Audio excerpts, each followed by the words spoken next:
Hoje, então, dia 20 de março, ainda é março de 2016, nós estamos estudando a Epístola de 1 João,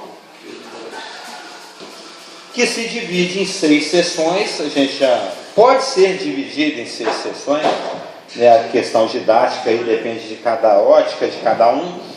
E nós já vimos a primeira sessão, de acordo com o método que eu adotei aqui, que vai do 1.1 até o 2.11, que trata da comunhão, os filhinhos e a comunhão.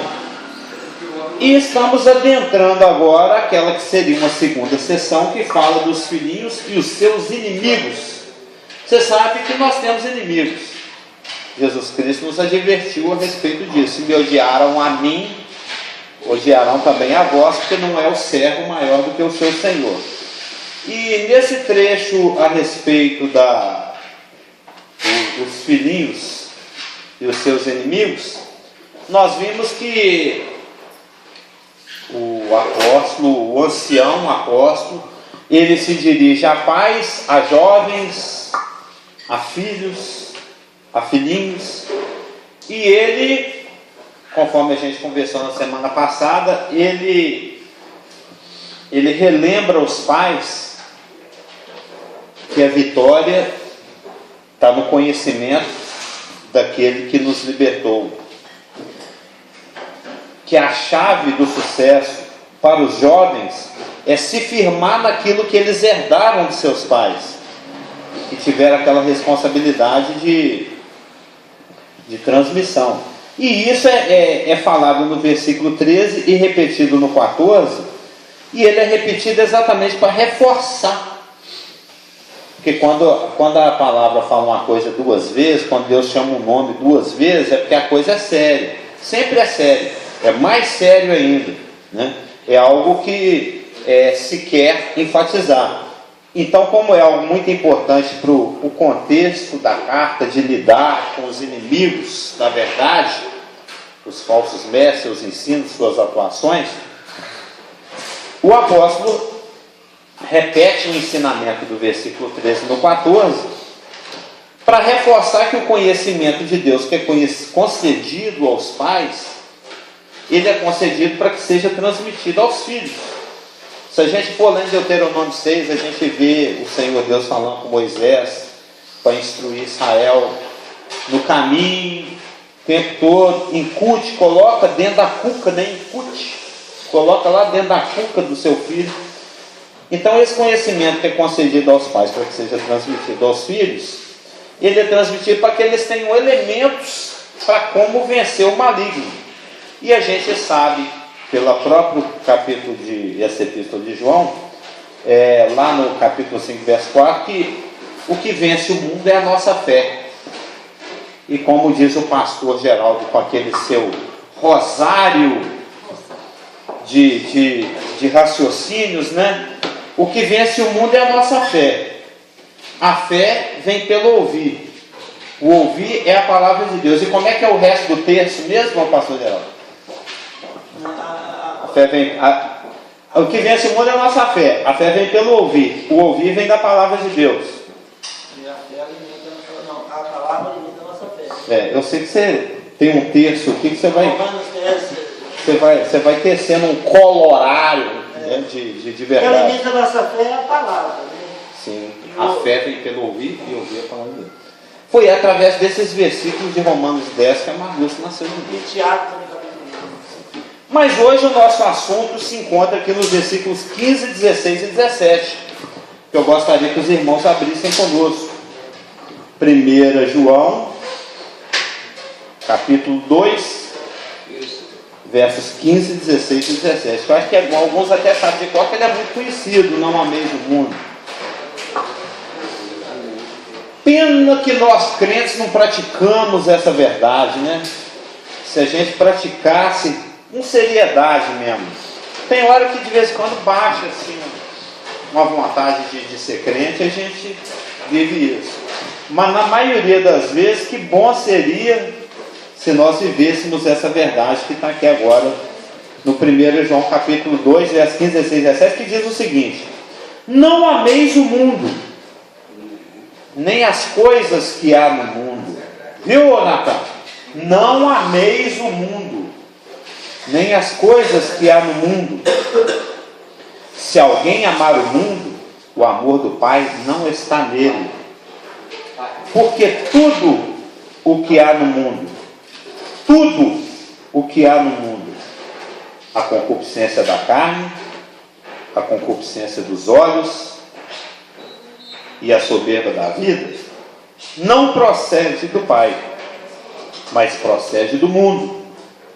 Ora, o mundo passa, bem como a sua epitomia, a sua concupiscência. Aquele, porém, que faz a vontade de Deus permanece eternamente. Aquele que faz a vontade de Deus permanece eternamente. Se não me engano, eu vi o nome dessa figura de linguagem ontem, acho que é sinédon. Aqui no versículo 15 nós temos uma sinédon. A sinédon, que numa das suas variações, que é uma figura de linguagem, ela tem essa sinédon que da interrupção abrupta do raciocínio, né? Tem vários tipos de sinédons. Uma figura de linguagem que o escritor aqui está usando, né? Ele está escrevendo uma epístola, uma carta, algo para ser lido. E quando você escreve algo, você coloca um estilo. E no seu estilo, o João ele insere aqui uma figura de linguagem que é uma interrupção abrupta, sem qualquer introdução. E ele faz isso porque ele quer trazer uma conclusão prática. Faltou o Carlos Augusto aqui. Ele quer trazer uma conclusão prática para todo o ensino que foi apresentado até agora.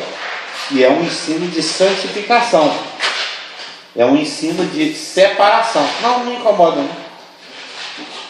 Tudo que o João falou até agora a respeito de luz, de trevas, de pecado, de ter comunhão com Deus, de amar o irmão ou não amar, tem como a sua conclusão prática, algo que você pode, se você, após ler essa epístola, fizer, o apóstolo fica satisfeito, que era o objetivo dele, é despertar em nós uma disposição de não querer amar o mundo. Não querer amar o mundo. Não ter afeição, porque nós vamos ver que a palavra aqui é uma palavra de namoro. É a palavra aqui, epitomia. A gente sabe disso. Existem várias palavras no grego para amor. Na Bíblia nós temos o eros, o eros não tem na Bíblia, nós temos o ágape, o filei, o tumus, o epitumus, e também tem o eros, mas o eros não consta na Bíblia, mas é uma das palavras que existia lá na cultura grega para definir uma das variações do amor. E o que o apóstolo está falando aqui é a respeito da epitomia, que é um amor flerte, que é um amor namoro, é um amor paquera. Antes, todo rapaz conhece bem esse tipo de amor, né? O amor de ver se vai que cola, ver se a coisa dá certo, para ver se engrena. Ele apresenta os seus predicados e começa a reparar nos predicados da garota. Predicado é ótimo. E o que o apóstolo está dizendo aqui é que o Pai, o Filho, o Espírito, Deus, porque também esse assunto é tocado lá em Tiago, que fala, e o Tiago é mais durão, né? O Tiago ele é o tipo do pastor que é bom ser melhor se desviar, porque ele é muito hard. Né? O Tiago não era, pelo que a gente lê dele, pelo que a gente lê da carta dele, a gente vê que ele era sério demais, ele era caixão. E ele, no Tiago 4,4, ele fala: adúlteros, adúlteras. Ele está chamando os irmãos disso. Infiel, porque é uma infidelidade. Nós somos noivos, nós temos um esposo determinado. Se você vai flertar, vai paquerar com o mundo, você está se tornando um adúltero, um infiel. Então o Tiago, de uma maneira muito dura, em 4:4, ele fala adúlteros, adúlteras, infiéis, outros traduzem infiéis, mas o sentido é o mesmo. Não sabeis vós que a amizade do mundo é inimizade contra Deus? Portanto, qualquer que quiser ser amigo do mundo constitui-se inimigo de Deus. E mais na frente no texto a palavra fala que o Espírito tem ciúme de nós.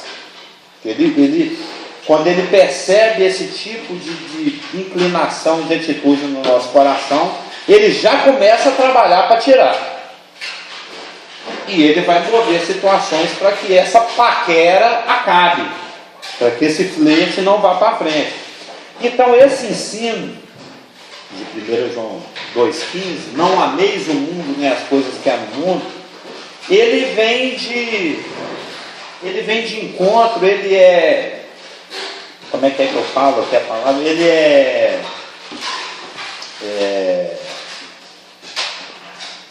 ele se alinha, mas tem uma melhor palavra, é quando a pessoa não fala coisa com coisa, é uma coisa, quando ela fala tudo direito, consistência.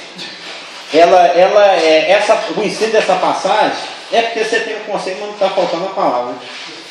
O ensino dessa passagem, ele é consistente com um ensino, com esse mesmo ensino que aparece em várias outras cartas, epístolas, evangelhos e situações, porque é algo que é sine qua non para Deus. Eu não sei, tem marido de todo jeito. A Marluz, que trabalha na Araújo, ela tem uma amiga casada, essa amiga tem 3 amantes, e um deles só que o marido sabe. E ele leva ela de carro para encontrar com o Ricardão. Então, existem situações anômalas nesse mundo. Eu estou só citando de passagem. Mas o normal é que o marido não tolere infidelidade da esposa e vice-versa. É o normal. É o normal. Então,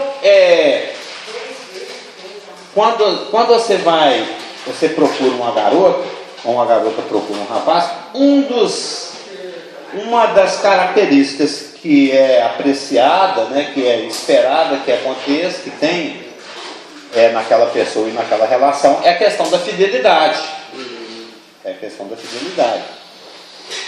E por isso ser importante para Deus a questão da fidelidade, a questão da separação, da santificação, a questão da exclusividade.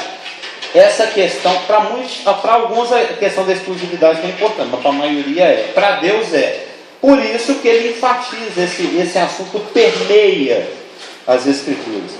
Por exemplo, se você vai em Lucas 16:13, lá está escrito: nenhum servo pode servir a 2 senhores, porque ou há de odiar a um, ou aborrecer, como alguns traduzem, e amar ao outro, ou se há de chegar a um e desprezar o outro. Não podeis servir a Deus e às riquezas, a mamon. Então está falando aqui da incompatibilidade da parte divina de se relacionar com alguém que tenha coração dividido. É como o Isaac, por exemplo, ele arranjar uma namorada que seja gêmea. Ele arranjar. Não, caiu assim, foi oportuno. E ele chega lá, se ajoelha diante das duas, com 3 alianças na mão, uma para ele e 2 para as garotas, com um buquê na mão, e fala assim: ó, eu vos amo muito, porque não é eu te amo, né? É mais vocês são a única mulher da minha vida. Vocês é tudo para mim. Está vendo? Não faz sentido. Não faz sentido. Não faz sentido. Mais poligamia. Vocês é a única coisa que me... Não tem como. É muito estranho. E quando você divide seu coração, você está nisso. Você chega diante do mundo, do capeta, né, do mamão de Deus, fala: Vós sois meus Deus. Não pode nem pôr no plural, né? Eu vos amo. Vocês duas é a única pessoa na minha vida. Não tem como funcionar. Então não tem. Eu vi uma. Você lembra daquele Chamada da Meia-Noite? Eu tenho até hoje. Do Notícias de Israel? Publicado pelo Vim Mal. Né? Eu vi uma vez assim um desenho que ilustrava esse versículo de Lucas 16:13, que não podeis servir a dois senhores. Acho que eu já comentei isso, que eu achei muito interessante. Que eram duas pessoas extremamente obesas tentando sentar na mesma cadeirinha de madeira. Não tem como. Como é que duas pessoas compartilham uma cadeira? Nós lemos aqui o Tiago 4,4. Nós temos também 2 Coríntios 6,15, que concórdia há entre Cristo e Belial. Então extrair esse versículo. Mas a gente sabe que ali o contexto fala de incompatibilidades. Lembra? Da questão do julgo desigual. Esse contexto fala. Nós temos também 1 Pedro 2,11, que diz: Amados, peço-vos, como a peregrinos e forasteiros, que vos abstenhais das concupiscências carnais que combatem contra a alma. Mais uma passagem que está dentro desse sentido aí de não ameis o mundo. Dentro do próprio 1 João, no capítulo 5, verso 19, ele diz: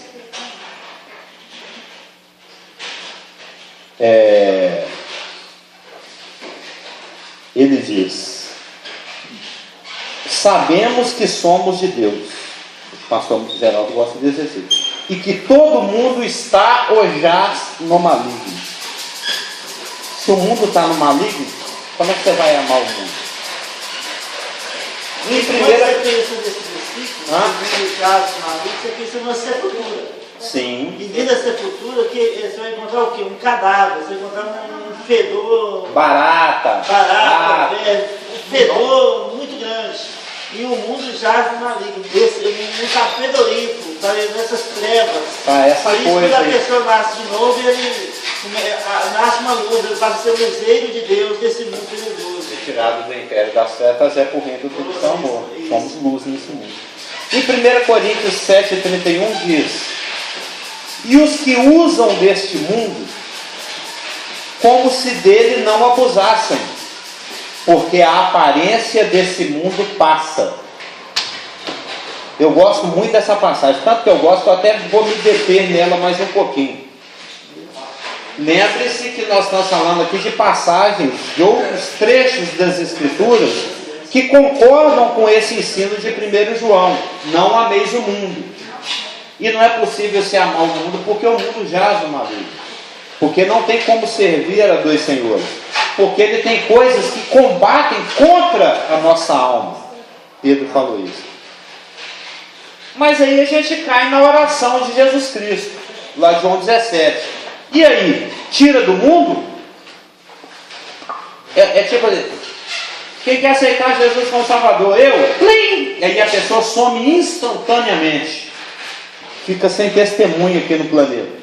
Se a pessoa nascer de novo, instantaneamente ela foi tirada daqui. É para tirar do mundo? O Senhor Jesus fez uma oração: não peço que tire do mundo, mas que livre do mal. Por isso que ele falou: no mundo vai ter aflição. Eu poderia tirar, mas eu vou deixar. E no que você ficar, assim como me odiaram a mim, os odiarão a vós. Vai ter aflição. Aquele que quiser viver piedosamente em Cristo vai padecer perseguição. Mas se o Senhor me salva, mas não me tira do mundo, me deixa ainda aqui como peregrino e forasteiro, como diz o Pedro em 1 Pedro 2,11,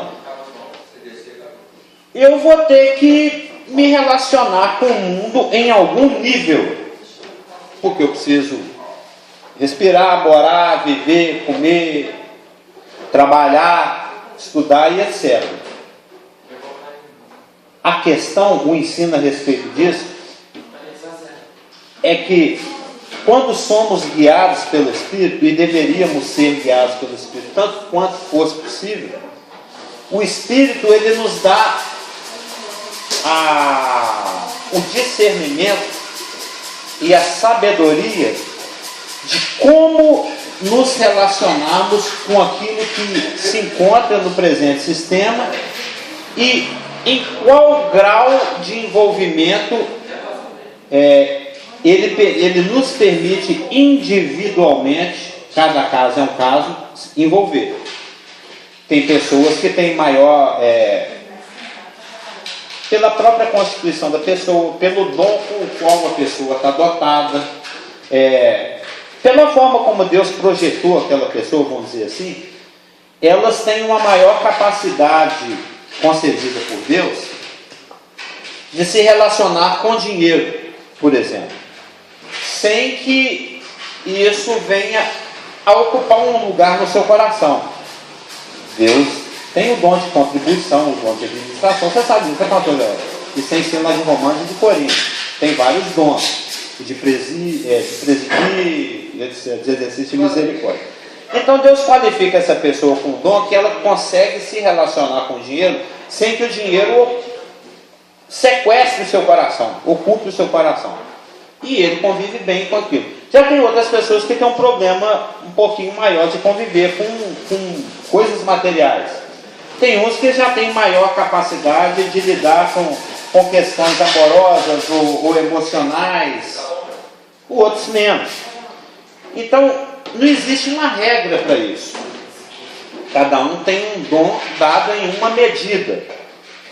Efésios fala sobre isso. E isso nos qualifica espiritualmente, individualmente e particularmente. Lá você vai fazer os negocinhos? Os cachorrinhos? Está improvisando, né? O outro, eu estava falando sobre isso. Porque hoje é aniversário do Marcelo. Foi, Maé. Ele nos qualifica, cada um individualmente, particularmente, a lidar com cada aspecto do mundo. Então, o uso do mundo, o convívio com o mundo que eu estou falando aqui, esse sistema de coisas, ele é permitido. Nós temos, como nascidos de novo, da parte de Deus, o direito de trabalhar, de estudar, de nos alimentar, de nos casar, de adquirir aquilo que for necessário. Mas existe, como tudo que Deus criou e fez e deu e falou que é muito bom, existe existe um objetivo da parte de Satanás de distorcer cada uma dessas coisas. Então, o apetite de se alimentar, ele distorce em glutonaria. O beber, ele distorce em embriaguez. O sexo, ele distorce em luxúria. A aquisição de bens que são necessários, você precisa de uma roupa. Né? Eu nu aqui ia ficar ridículo. Eu preciso estar vestido. Mas aí ele distorce isso com a questão da ganância, da usura, do coração ocupado com coisas materiais. E esse trecho aqui de 1 João que fala: não ameis o mundo e nem as coisas que há no mundo, eu creio que ele é meio que complementado. Todas as escrituras se complementam, mas particularmente é complementado por 1 Coríntios 7,31, onde é dito: e os que usam deste mundo, como se dele não abusassem, porque a aparência desse mundo passa. A aparência desse mundo passa. A palavra que foi traduzida aqui, numa tradução que eu vi, 731, estava abusar. Eu acho que tem outras traduções. Tem alguma tradução aí que fala alguma coisa diferente em 1 Coríntios 7,31? O que fala aí no seu primeiro?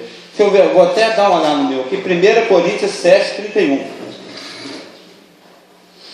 Aqui diz: e os que se utilizam do mundo como se dele não usassem. como se dele não usassem.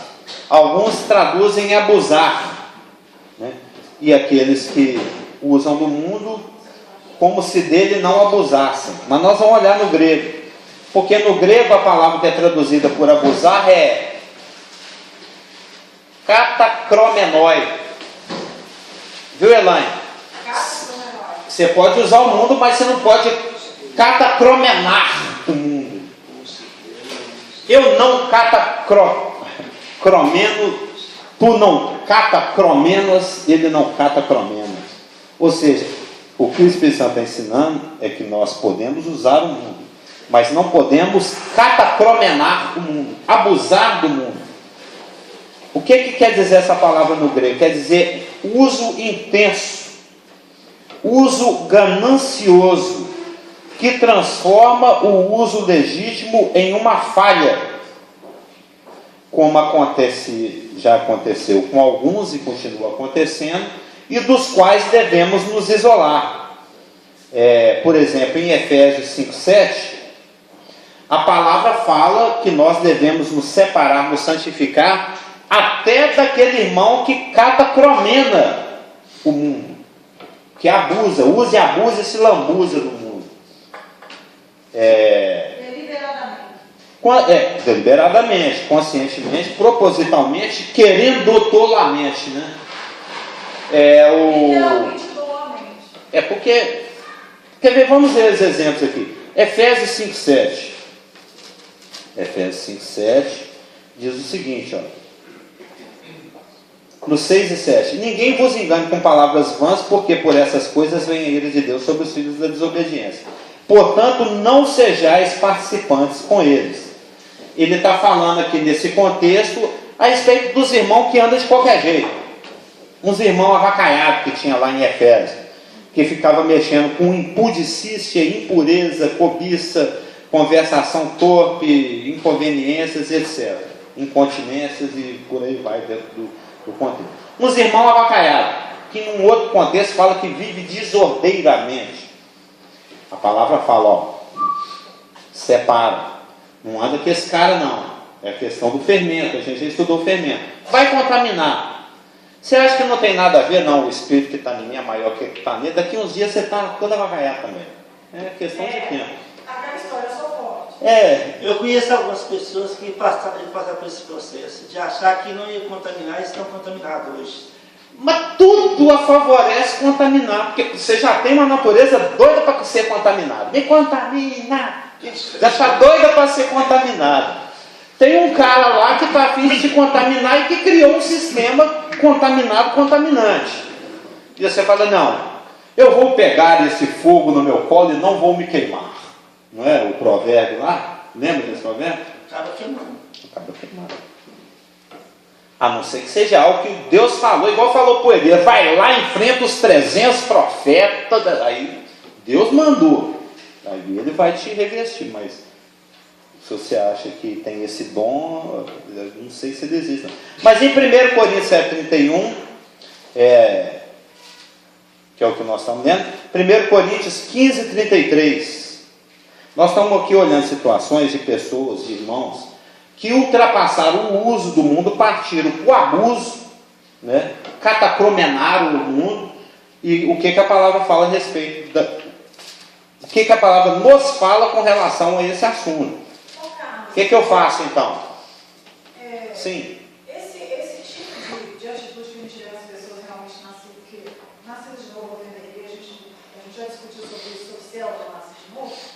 Não sei se você percebe isso, mas nos dias atuais isso é muito comum e ao mesmo tempo parece que, eu não sei se é porque Deus já está realmente vendo, está chegando nos escritores desse período, dessa época, mas parece que existe uma certa complacência, assim, não é que dizer, né? Mas parece que... A doutrina está diluída, a disciplina está frouxa. E as pessoas se enganam achando que não, Deus não está nem para isso mais.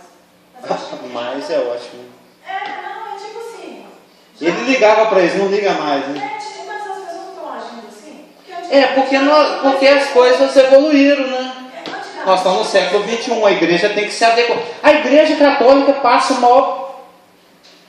uma dificuldade, porque tem uma pressão mundial para a camisinha, para o homossexualismo, para o aborto, e eles têm que segurar a doutrina, igual nós temos também.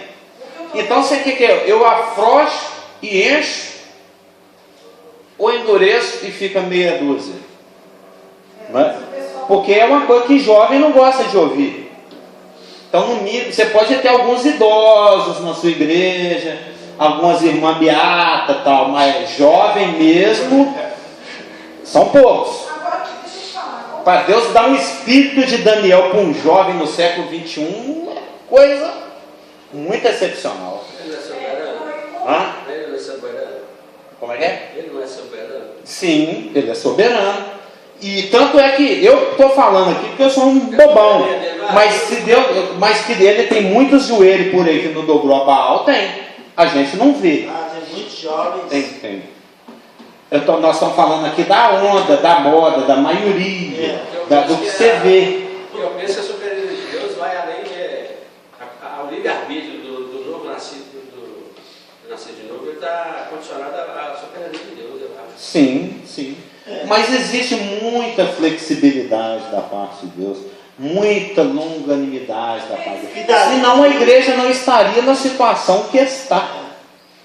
Essa situação frouxa que nós estamos falando aqui. Israel podia. Nesse ponto eu queria chegar, porque essa flexibilidade da parte de Deus, essa longanimidade, faz as pessoas pensarem que realmente Deus não está muito preocupado. Mas que pensem. A verdade está aqui. É por isso que as pessoas continuam nessa coisa. Agora, é claro que não pode se responsabilizar Deus, porque as pessoas fazem, não, se Deus tivesse incomodado, eu já teria dado um chega para lá. Nas pessoas que estão assim, vivendo esse mau testemunho, igual lá na época de Coríntios, joga com o mundo, deixa morrer. Esse estilo de vida que a igreja está tendo hoje em dia, está fazendo ela se sentir segura. Amando o mundo, né? Paquerando o mundo. Divina diretamente. Mas não é porque Deus não está nem aí. É claro que não. O padrão divino mesmo, se você for olhar, está lá em Ananias e Safira. Quando a igreja começou, Deus mostrou, o padrão é esse. Só que a igreja relativizou a coisa absurdamente, mas o padrão foi dado. O Espírito Santo é Deus, é soberano e não flexibiliza. E tem um contexto que fala como que... Lembra do Ananias e Safira, né? Os sonegadores. Tá na cabeça, então, tem algum versículo, algum texto para essa época de hoje, que Deus esteja, qual é a relação de Deus hoje nesse contexto? Na igreja de Laodiceia? Nós estamos quase chegando lá. Então, Não, é o espírito esse espírito de amor ao mundo é o espírito de Laodiceia e o espírito da grande prostituta lá do Apocalipse 17. Fala que Deus, ele foi tão... gente, que por causa da sua longanimidade é que ainda não fomos destruídos. As suas misericórdias, né? São a causa de não sermos consumidos. Amós 4,6 parece, ou 2,6. Amós 3,6.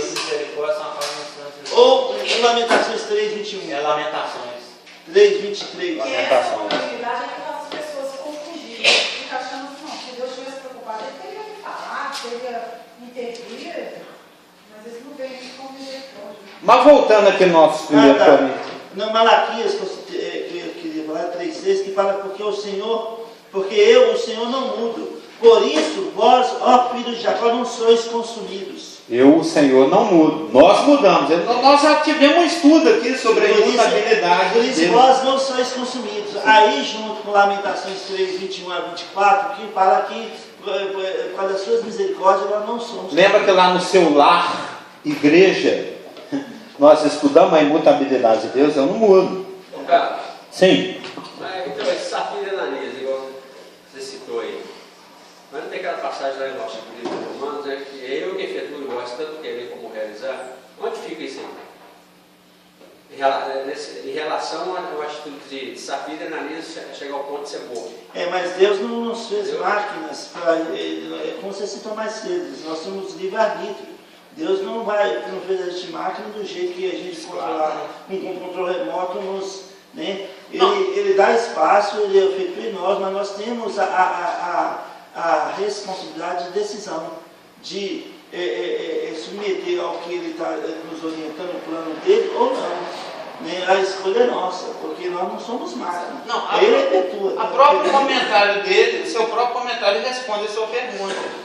É por Deus mesmo operar em nós, tanto o seu querer como o efetuar, é que ele consegue preservar a palavra dele e tem quem esteja andando na luz nesse momento. Nós, que olhamos mais pela aparência, não vemos isso. A gente tem uma tendência mais de enxergar o que escandaliza essa igreja promíscua que está aí. Mas existe, porque Deus está operando querer e efetuar em muitos. Mas no geral, para a igreja, porque a gente sabe isso lá de Mateus 13, que fala das parábolas do reino, a tendência é declinar, é ficar ruim, é piorar.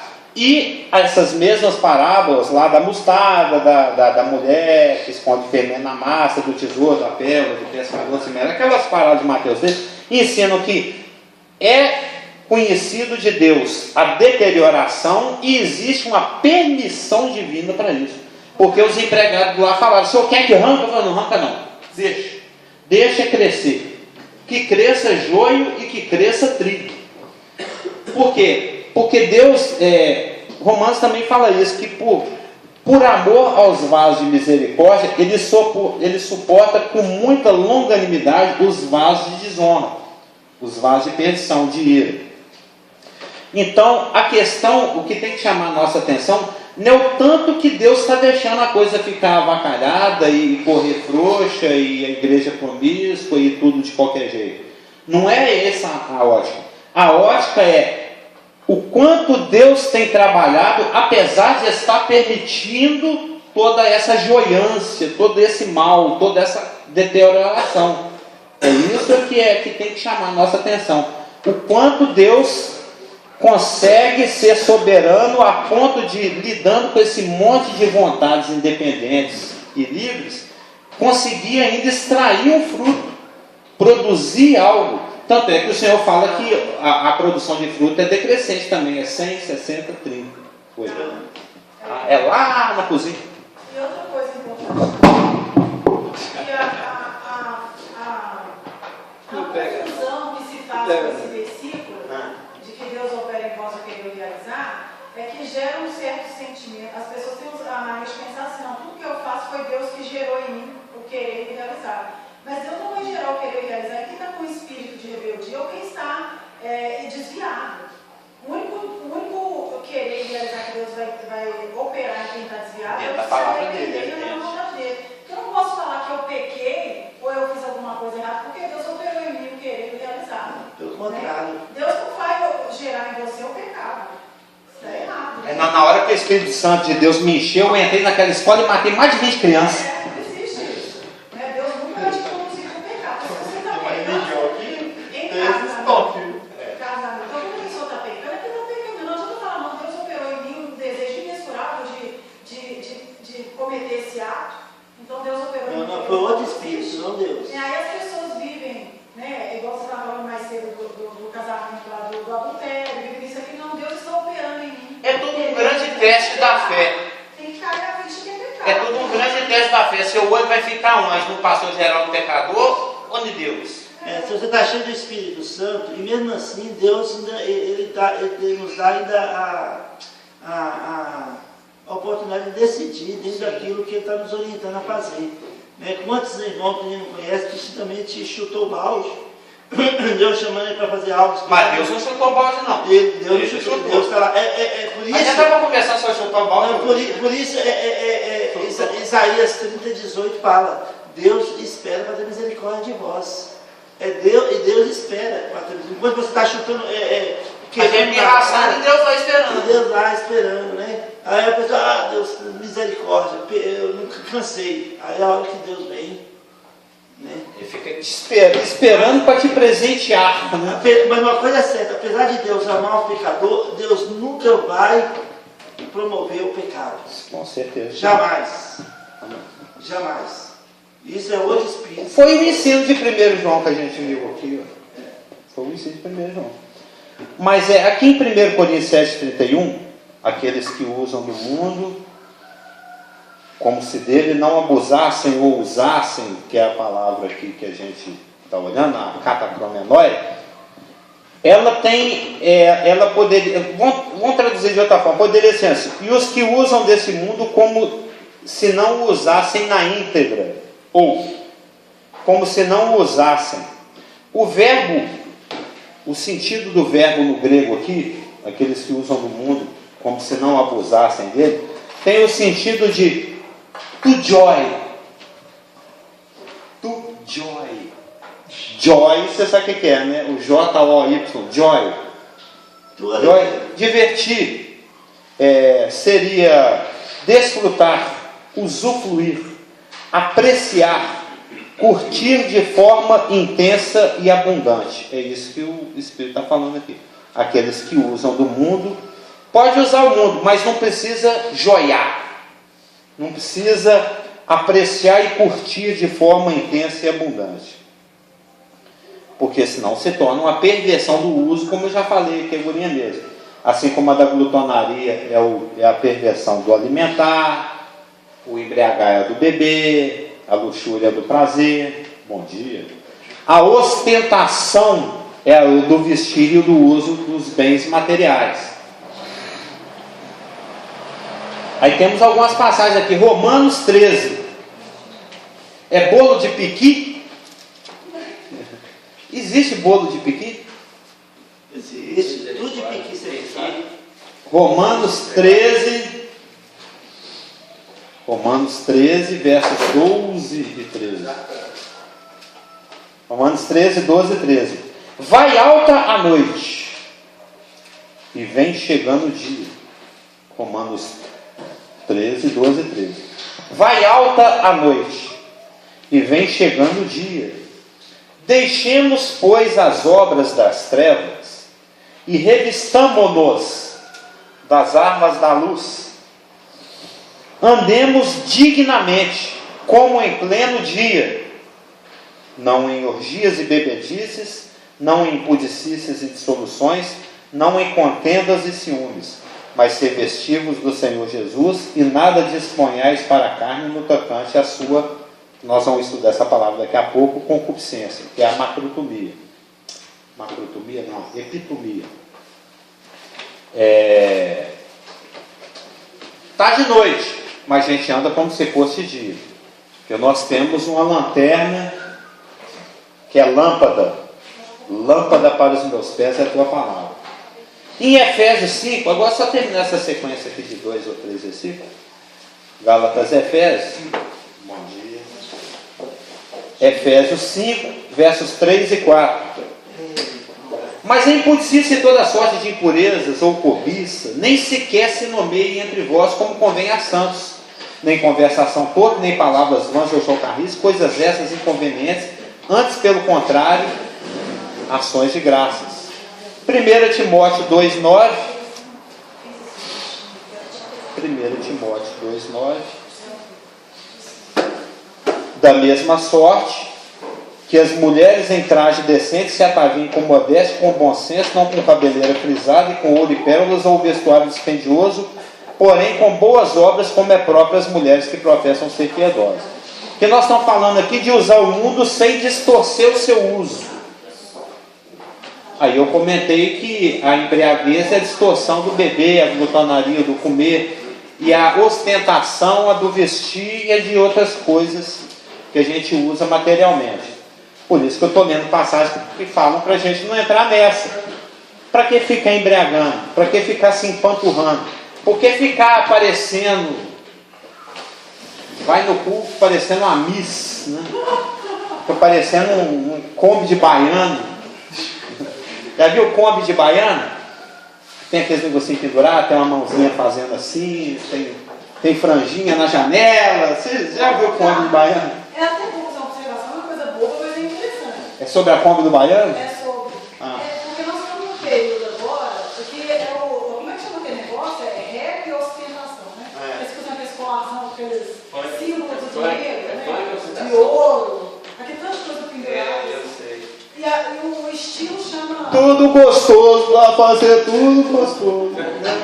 Que cara lá. E eles se chamam, não sei o que lá, ostentação. Você vê, é aquilo que a gente falou. O imoral, o errado, o esquisito, o anti-Deus, o anticristão, está normal. É o normal. Ostentação não é de Deus, mas virou de Deus, porque até as igrejas pregam ostentação. O mundo, ele precisa ser salgado e iluminado. Nós somos sal e luz, né? A gente vai e joga mais treve, mais pimenta no negócio. Fica ensinando, né? A gente tem certos jornais que você pega e fala, era todo mendigo esbolambendo malacafento. Agora eu sou empresário, tenho 3 carros Range Rover na garagem, a minha mulher loura do Olho Azul bonita, eu tenho 3 empresas, que eu troquei de mulher, eu tenho 3 empresas, não sei o que, coisa e tal. Não é isso que eles estão pregando? Tem jornaizinhos aí, agora eu sou empresário, tenho. E cita até as marcas dos carros. Ostentação. Porque um dia tem uns pastores com uns bonezinhos escrito Gold, com letras gigantes. Só falta isso, pastor já chegar aqui, tem bonezinho ostentação. E aquelas correntinhas também. Corrente de ouro assim. Com um cadeado de ouro pendurado. Essas pessoas possivelmente não são nascidas de novo, né, cara? Não é? Essas pessoas possivelmente não são nascidas de novo. A maioria pensa que não. Porque nós estamos na época do joio, né? E o pessoal gosta muito do que é religioso, do que é bonitinho, do que é bem falado, né? Do que lhe agrada. Mas vamos encerrar? Está quase acabando.